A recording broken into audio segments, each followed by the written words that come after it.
Hey, my friends, it's a beautiful day here. I think there's a lot of people not watching a lot of YouTube right now just because it's so beautiful. I've been getting a lot of messages saying, hey, I'm going camping or I'm going hiking, and I wish everyone uh, just a wonderful time. I've been kind of getting out a lot more myself, and it's kind of making me kind of think about, man, maybe I should move a little more south because the winter, while it was not horrible, it just seemed like it lingered a lot this year, more than the last few. And I really miss this warmth.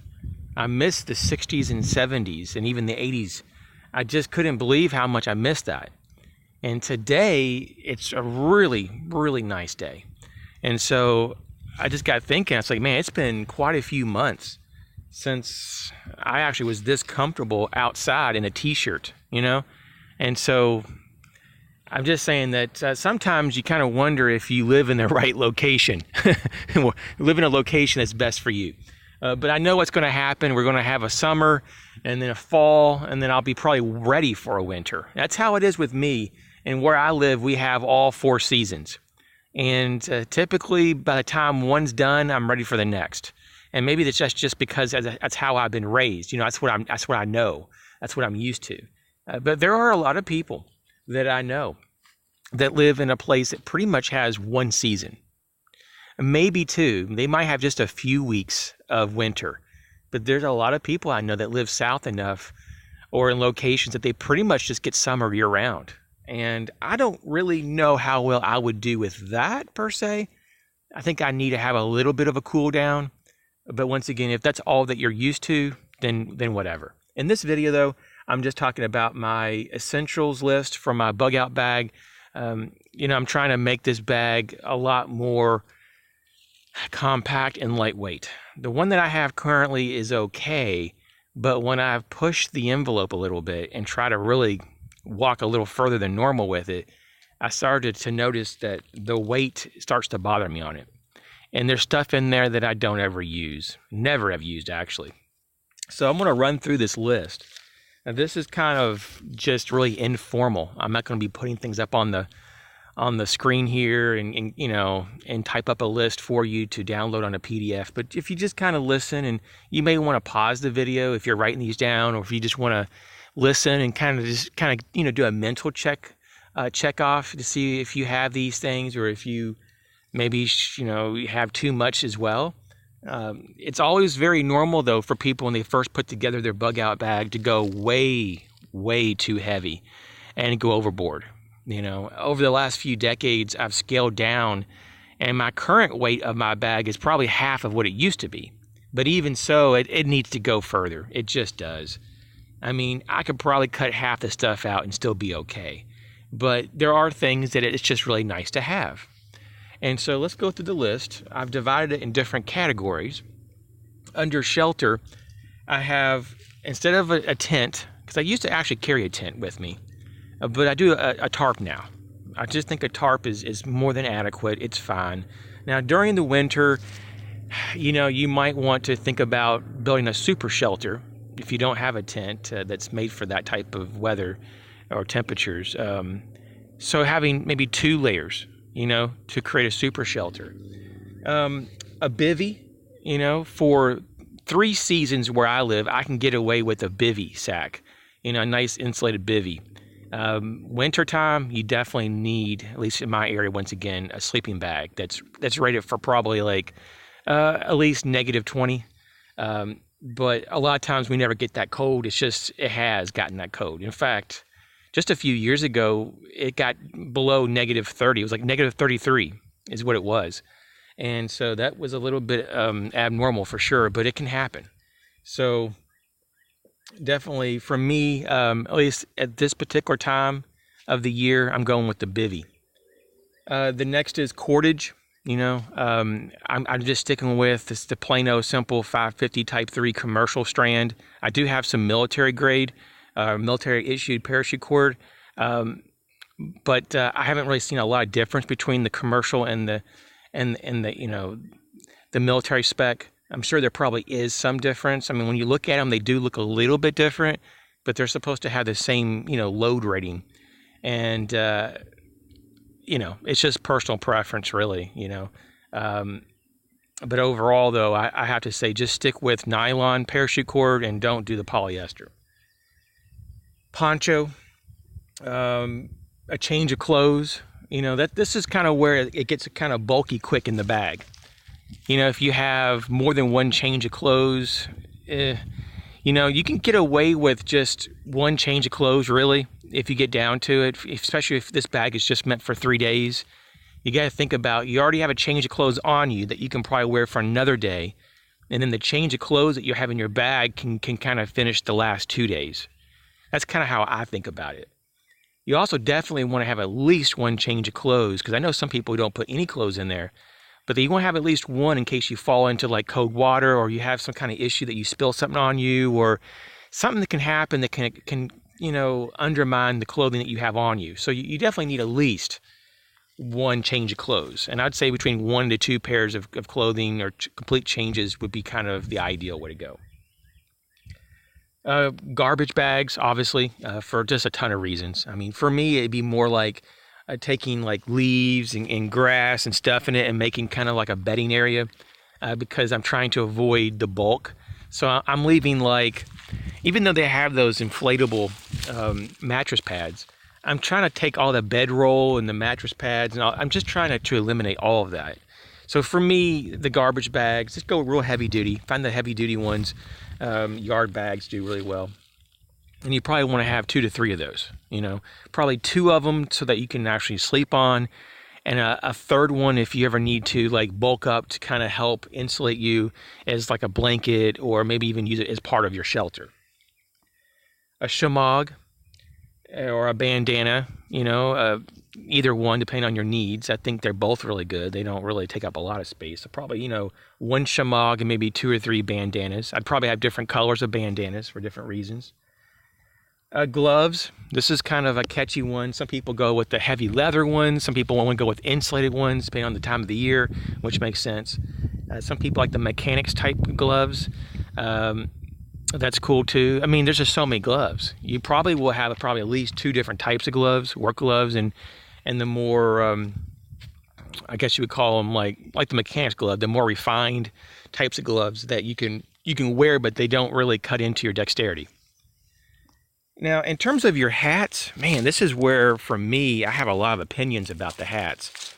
I love either the polyester or nylon hats. Probably more polyester for the hats.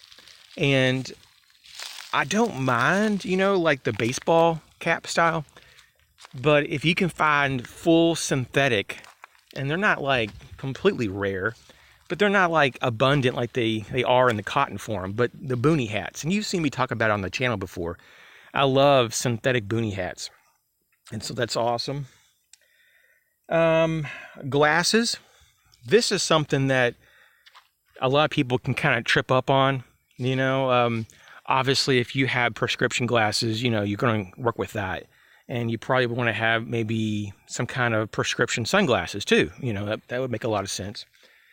But in terms of if you don't have any prescription issues or needs, polarized is pretty good. I have to say there's some pros and cons with all kinds of different sunglasses, but I would, pick sunglasses that have some type of impact resistance, that are probably polarized, and that give you a lot of protection against the UVA and UVB sun rays.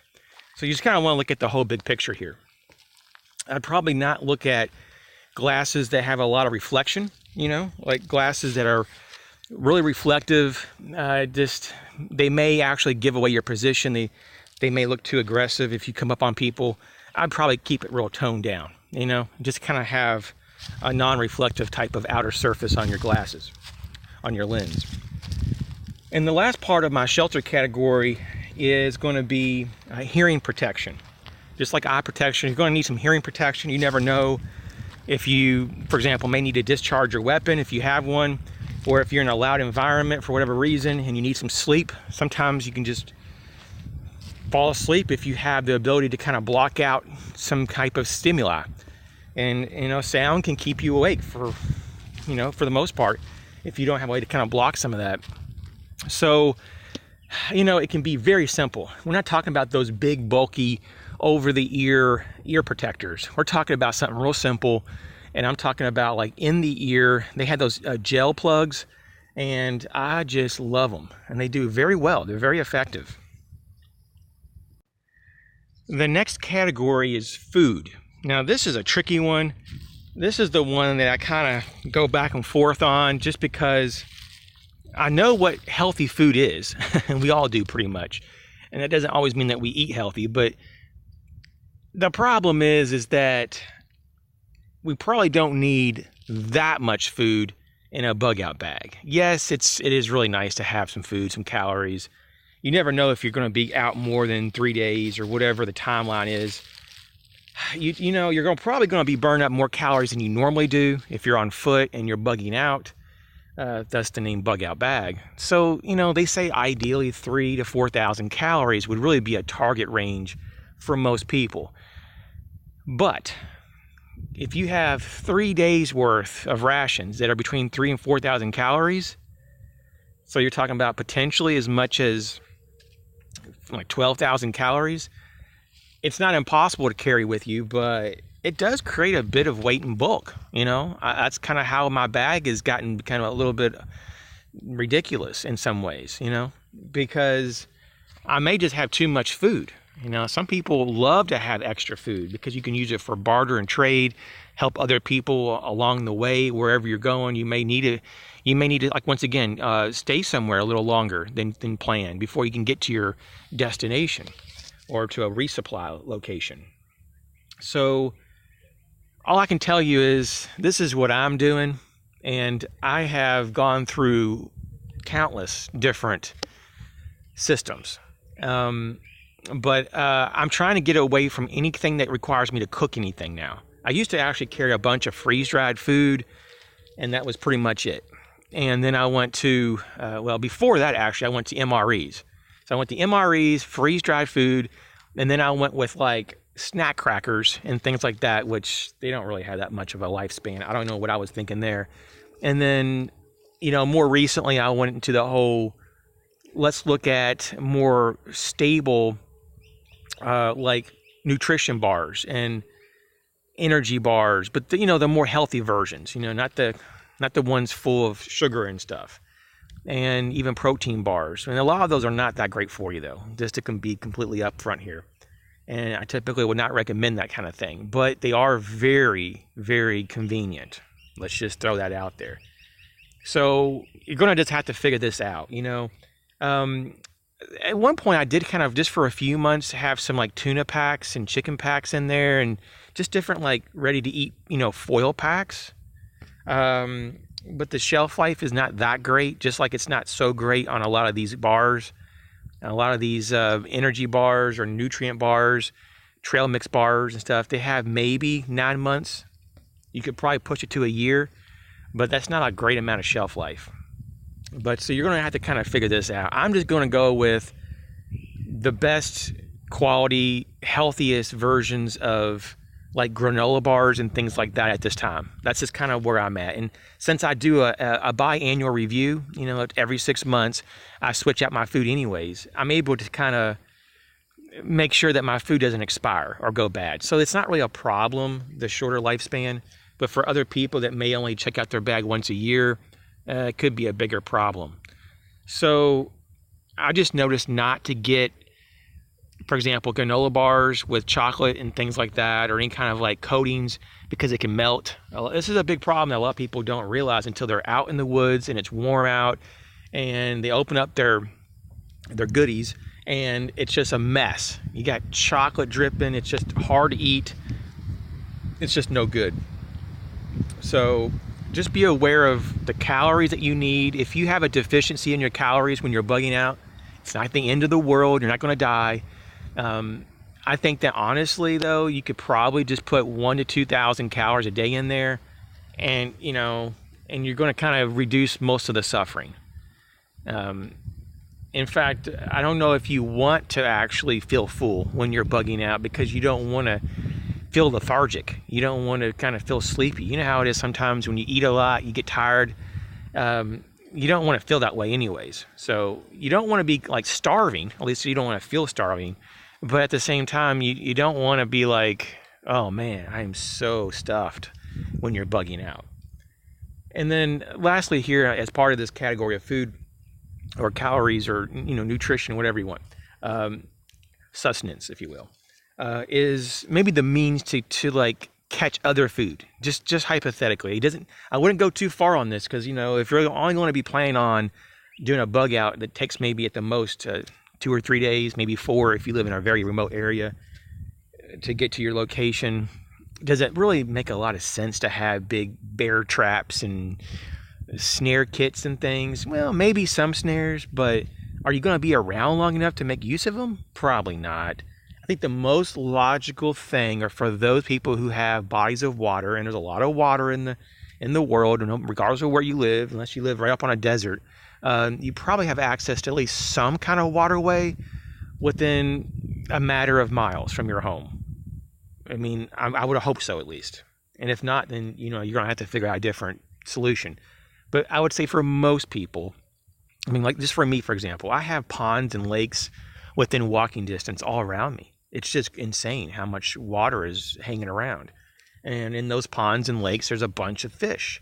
So I would say a very rudimentary fishing kit is in order. And that's about as far as I go with this, If you want to have maybe a few like arrowheads or broad tips or spear tips wherever you want, so you can fashion something, a throwing spear or a gig or something, that's cool too. That doesn't really, take up a lot of space, and they typically don't weigh almost anything.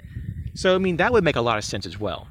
But if you're talking about bringing like 2 fishing poles and like once again, large trapping devices, I would probably just not do that. It doesn't make a lot of sense. I mean, unless you're wanting to literally stay out in the woods and just try to get on with it for months and months, it doesn't make sense if what you're trying to do is just get to point A to point B. The next category is water. And this is really simple.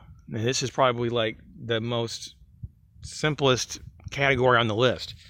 And that's having 1 or 2 water bottles. It would probably make sense to have 2 water bottles. You could use like a polymer one to carry just water, and the other one could carry water as well, but it could also be used to boil water if you had to. And that would be like a metal canteen or a metal bottle with like a wide mouth. And that's what I would probably go with. It would look more like a traditional bottle, but I would have it in metal. And so you could go with different types of metals. Some people go with aluminum, but honestly, I have to say it might be not only just safer, but you're going to have a stronger container if you go with stainless steel. If you have the money to go with titanium, man, go for it. I do have some of those myself, and they're really nice, but man, they were expensive. Now, besides your water bottles with water in them, you can go with different water treatment tablets, but honestly, they're not really that good for you at all, and they typically still have aftertaste even when you put, those additional tablets in there to help, cover or mask the taste of the nasty. Most of them are like chlorine-based tablets. So what I would say instead of that, I mean, if you want to have it just as a backup, that's fine, but just get yourself a really nice filter. That's all you really need if you're just out for a short period of time. So maybe have like 2 like filters, maybe like 1 like filter straw. It could be like there's like Sawyer, like the Sawyer mini filter, or it could be there's so many out there. I'm afraid that I don't want to just start plugging brands here, but Life Straw is another one that just came to mind, but it just depends on what's in your water in your area really too. So that's a big one right there. But I was going to say one like a straw filter type of setup, and then maybe one that's a little bit more comprehensive. Maybe it's a pump filter. And you can still get those camping pump filters that are very, very lightweight and very compact. So I'd probably, feel more comfortable to have a backup system there. So at least maybe 2 filters, and they don't have to be that big of a deal. The next on my list, I got the tools down to a much smaller a much smaller list than it was before. Let's say it that way. This was where I was having some problems as well. I was so tempted to do things that I never used, to bring things that I never used. And I don't know why I feel so compelled to do that. But of course, this is something you hear across the board from a lot of people, that you just want to have the shovel, you just want to have that big axe, but you never used it when you were out. And you're like, why do I do this? So I got my list down to a fixed blade, a folding blade, a multi-tool, a folding saw. I think that's pretty important, I know there's people who love their hatchets and their axes, but let's just kind of narrow it down here so we don't have to haul all this weight, right? I carry like a nice comprehensive lockpick set and a knife sharpener. And so once again, I left out my folding shovel.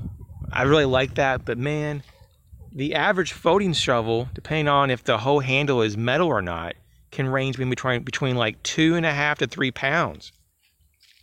And that's something that I pretty much never used, even though you could use it in a lot of different ways. There might be some people that might be something that would be valid, but where I live, I don't know. It just didn't seem like it was appropriate, maybe for a more longer term kit, maybe for a car kit and stuff like that. Certainly, but not for the bug out bag for me. I may change my mind later on, but as of now, I'm gonna keep it out. Fire. The fire kit, or just the elements to make fire, is going to be kind of important as well. You stop for the night, you may be in the middle of the woods somewhere on your way to your bug out location, and it may be cool at night. During the day it could be nice, but you may want a fire just to kind of keep you warm. And besides warmth, you may want to keep various critters and bugs away from you as well. So there's a lot of reasons fire is just really something that's kind of crucial. You may also want to cook your food if you don't have ready-to-eat foods, as well as it provides light, and the list goes on and on and on. So in terms of fire, it's real simple. Just have a few means to make fire, some different types of fire starters. Your ferro rod, also known as a ferrocerium rod, is an awesome choice. You may want to have like a large one and maybe a small one as a backup. Then next is your lighters. For most people, lighters are going to be probably the first thing you use. I'd probably have a few of those, 2 or 3 lighters. And you may want to have different types of lighters just in case, for some reason in your environment, that lighter doesn't work very well. You might have a different type that does work better. So they have different kinds out there. They have like electronic lighters. They have, of course, just the standard, the flint wheel with striker kind and so forth. So you want to kind of maybe have a variety of lighters. And then maybe have some matches. Matches are kind of, for me, I have them in almost all of my kits, and I got some really nice waterproof, the storm matches and all that jazz. But I'll be honest with you, I don't even remember the last time I used matches. It's been over a few decades probably. Outside of demonstrations for this channel, I haven't used a match, honestly, for a long time. I think that goes for most people. So if you just like having it, that's fine, but maybe not necessary, maybe for like a long-term survival kit, you probably would want to have it in there, but just for a bug out bag, it's quite optional. And the next thing is tinder. I always like to keep things in minimum of 3s. So, maybe have some different types of tinders, probably 3 different types of tinders. Find some good tree bark that's dried out that you can kind of break down and keep in a Ziploc bag. Maybe there are other types of tinders that are in your area. Maybe you have like pine sap. Maybe you have pine cones that are filled with pine sap or covered in pine sap, and you can break those down and keep them in a bag. Maybe you just have a lot of cotton balls in your bathroom. Cotton balls and petroleum jelly, obviously works. And you want to keep all these items as watertight as possible. So I keep them in a Ziploc bag and maybe put them inside of another Ziploc bag and then put them into a more crush-proof container. That's just what I would do. And then you can get some very small containers. So we're not talking about big containers here. So that's just what I would do for fire. The next is your first aid. First aid is always going to involve a first aid kit. Of course, you're going to need to have the skills to use those items in the kit. But first aid can be kind of involved, so it depends on your skill levels of what you're going to want to carry. For this video, I'm not going to get into detail. I have other videos, if you do a search, that goes into detail of what, is a good representation or example of things you should have in your first aid kit. But for a bug out bag, it's going to be a basic med kit, and it'll also have a basic trauma kit. So basically like an IFAC, an individual first aid kit, but with the emphasis on, blood loss control, things like that. And also in first aid, you definitely, of course, want to have the tourniquet. That's part of the trauma kit, and hemostatic agents to help clot the blood as well. And just kind of as another example of something you want to put in there. Some of these things are just kind of personal, depending on what you use in daily life. But a lip balm. Lip balm is awesome. Obviously, it can be used if it's made out of petroleum, as part of a fire, extender, or even possibly even a tinder. But that's awesome. Very good. If you get chapped lips or chapped skin on your body, you can put lip balm. And that's another thing that a lot of people do as well, is they bring one of those really small tubes. I've seen them now at dollar stores now. They're like these really small tubes of petroleum jelly. And I think that actually could be a pretty great idea. Really great idea. And they come in the small tubs and the tubes, and they're both really good. You have to just kind of figure out how much you'd want to bring with. But I think that's a pretty good idea. So that's an idea to kind of ponder on. If you're just wanting like a lot less than what's in that tube, you can make your own tube, or you can just cut the tube and just cover the ends with like duct tape or something, and just make your own size. When it comes to lighting, you're going to have something, because it's going to get dark. If you're traveling at night, you really don't want to be at the mercy of the moon reflection or some other ambient light source. You may have a campfire, but the campfires are not going to give you that much range. And if you need to look specifically somewhere, the campfire may not be bright enough to see what you're trying to look at. So it makes a lot of sense to have several small, compact, but long-lasting fire, I guess you would call them supplements or substitutes, So instead of having a fire that you carry with you for light, like a torch, a lot of people try to do that, they'd be more primitive, or even a candle. It may be a lot more safer. Well, it is a lot safer to have something like an LED flashlight, an LED headlamp, a chem light, something like that. That makes a lot more sense. And if you can actually make it so that they are like USB rechargeable, for example, and you have a USB like a charger that's like a solar charger, then you can extend those battery life. Like while you're hiking, you can have the solar panel deployed and charging your devices, such as your light source. So that's an option. Just make sure you have all the charging cords and so forth. You also want to think about, in this next category, which is power, what types of power sources that you want to have to hold the energy. There's a lot of different brands and different sizes, and there's a lot out there, and you definitely want to take a few minutes to look at your options. But under the power category, obviously, like I just said, the solar charger, maybe some additional batteries. But if everything is rechargeable and you don't need extra spare batteries, everything is self-contained, then maybe just having a power bank, maybe even two, would be really ideal.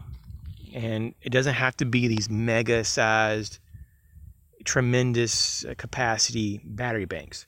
But it could be something as simple as maybe like a 5,500 to 10,000 milliamp hour batteries, something that could charge your phone a few times or recharge maybe like a flashlight one or two times. And if we're only talking about a bug out scenario that lasts a few days, that should be more than enough. Now, in terms of the next category, protection, This is kind of like a personal one. It depends on what you consider your needs are. And some people are going to carry firearms. Some people are going to want to load up on several non-lethal options. It just depends on the country you're moving through. If you're moving through the woods, like here, for example, and there's like mountain lions, and there sometimes during the year there's even bear that comes through. Not very often, but there are sometimes. And some people I know that have bear year round. Then it doesn't make a lot of sense to just go out into the woods with that much danger and not be armed. So you kind of have to figure that one out. But what I can say is that, bear spray would make sense in bear country.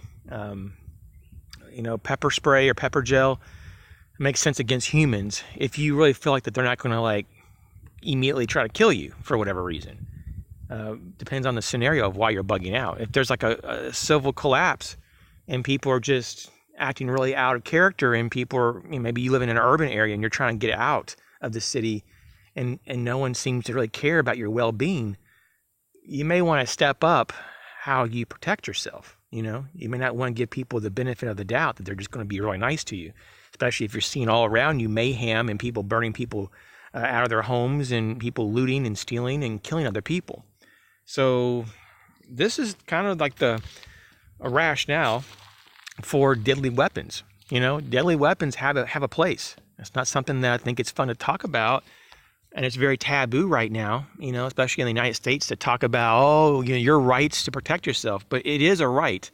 It's a human right. It's just a basic human right to be able to defend yourself, protect yourself, and to keep yourself from dying, and to protect your family too. Now, you can kind of debate about, should you be allowed to kill someone over property or something like that. That's kind of gets into some gray area. But this particular focus here with the bug out bag is that you're going to be probably away from your property. You're trying to get to safety, and you're just trying to keep yourself alive. So really consider some personal protection. That's for sure. And instead of a long arm, like a rifle or shotgun, which may be appropriate, though, if you're in certain country with certain types of animals. So I'm not saying that's a no-go. But I think for most people, just to keep things lightweight and practical, probably some type of, I would say, a decent caliber revolver or, semi-automatic, a pistol. Depends on your preference, of course. With the revolver, sometimes you can get a little more stout loads and a little more options there. But once again, it just depends on your needs. I would just kind of venture to guess that most people would probably go with the semi-automatic with a capacity that's somewhat respectable. And of course, there's a lot of philosophies about what calibers, just generically speaking, would be appropriate just for personal protection against other humans. So that's something that, that's maybe for another debate, and I have already talked about on the channel to some degree. But obviously 9mm, 40 caliber, 45 ACP, they all do a pretty good job. There's not much of a difference when you look at like the surgeon's reports. If you got good ammunition, and there's a lot of good ammunition now available that wasn't even available even a few years ago, even 9mm can be extremely deadly and very potent. I mean, it's always been deadly, but it can be even more potent than it used to be. So check some of this out, and don't just believe all the hype out there that you need to have some type of ridiculous protection to really put someone down. Are handguns like the best choice to kill someone or stop someone in their tracks? No, but there are some very effective rounds, though, that can really put a hurting on the person and keep them from doing a lot. So that's going to be more practical probably than carrying a lot heavier and more bulky shotgun or rifle. That's going to probably slow you down. And then you got to consider the weight of that ammunition as well. All this adds up. All this kind of makes a difference. Every ounce makes a difference. And that's the whole motivation of doing this video, is to share my thoughts on these kind of things, because I've been through the ringer here. I've been through the years and years of trying to develop a system that really is just more practical. And the older I get, the more I don't want to deal with weight and bulk. When you're young, when you're a spring chicken, you don't have a problem carrying 40 or 50 pounds. It's like whatever. But when you get a little older, and I'm getting older, it starts to put a hurting on your back, and other parts of your body. So Let's move to the next category. The next category is navigation. And for me, I keep it really simple. Obviously, I keep my cell phone with me that has GPS. You could carry a standalone GPS if you feel like that's what you need.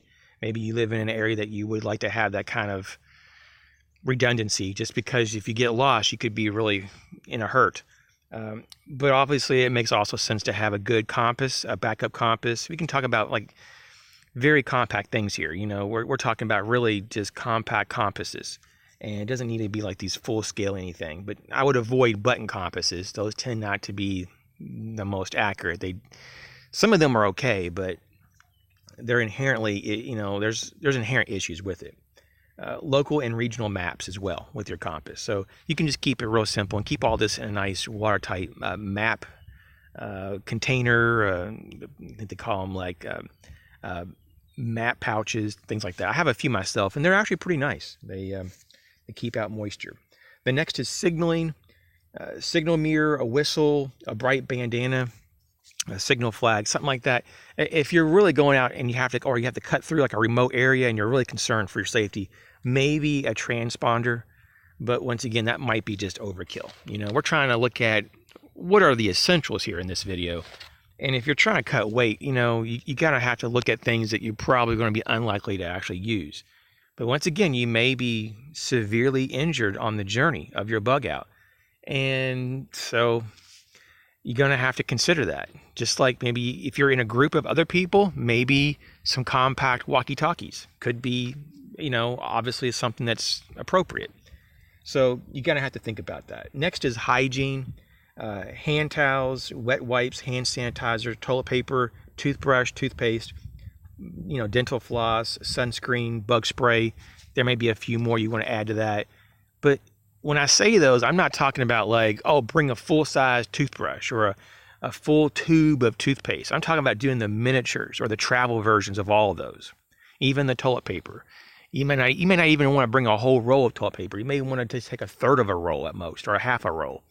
So you're going to have to just look at all this, break it down of how much of this is you're going to actually really use in a 2, 3, or 4 day bug out, or whatever your timeline is. The next is comms or communication. We kind of talked about briefly like having a two-way radio. If you're in a group, that makes sense. Or if you're a ham radio operator and you just kind of want to maybe connect with other people, it makes sense to have a two-way radio.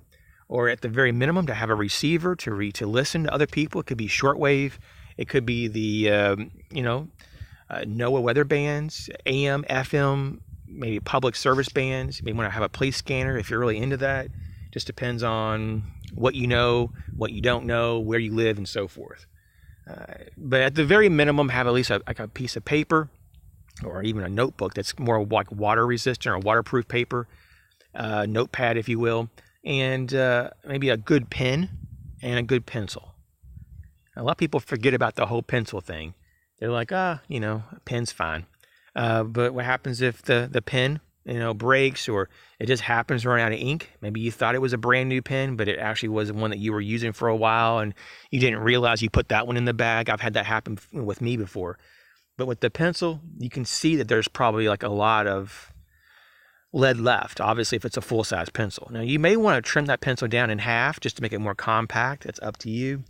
It would probably make sense not to carry a full-size pencil unless we were going to be out for a long time. But that's just something to think about. And lastly here is the category of other. And this includes like your ID, or at least maybe a copy of your ID, anything else that might be important, any kind of insurance papers, some emergency cash, some currency that you may want to include several different kinds of currency. Maybe you live like next to another country. For example, maybe you live like near Canada, and maybe you want to bring some Canadian money with you, in your bag, just in case, if you just had to go there for whatever reason, things happen. So how much money? Once again, I get asked this a lot. That's up to you. I would probably say between $500 to $1,000 in small bills, but whatever works for you. Everybody has different budgets. Duct tape would be also under the other category. Do you need to carry a full-size roll? Absolutely not. They got those compact 1-inch rolls. That's more than enough probably. So maybe something like that. Or even might just take part of that roll and re-rolled on something else. You don't probably need that much duct tape, but it is very useful. Ziploc bags would be helpful, and zip ties. That's something that, man, get some nice 18 to 24 inch zip ties so you can go around trees.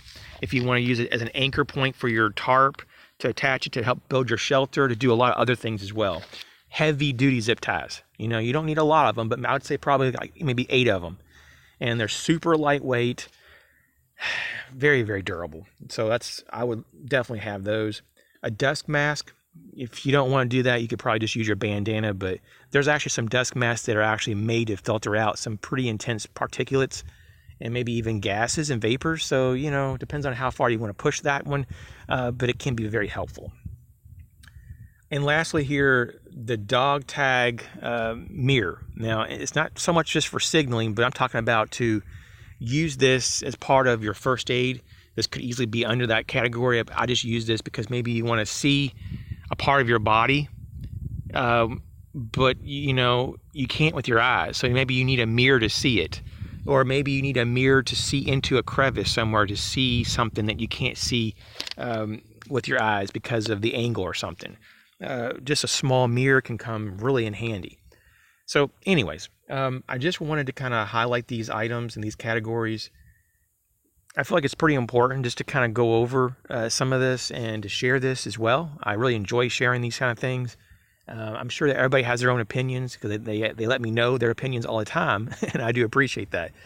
Obviously, that you have things that you prefer, and I have the things I prefer. I didn't get into great details about any brands or models of things, but you know, if you watch my channel, you probably know what I probably lean to more than not.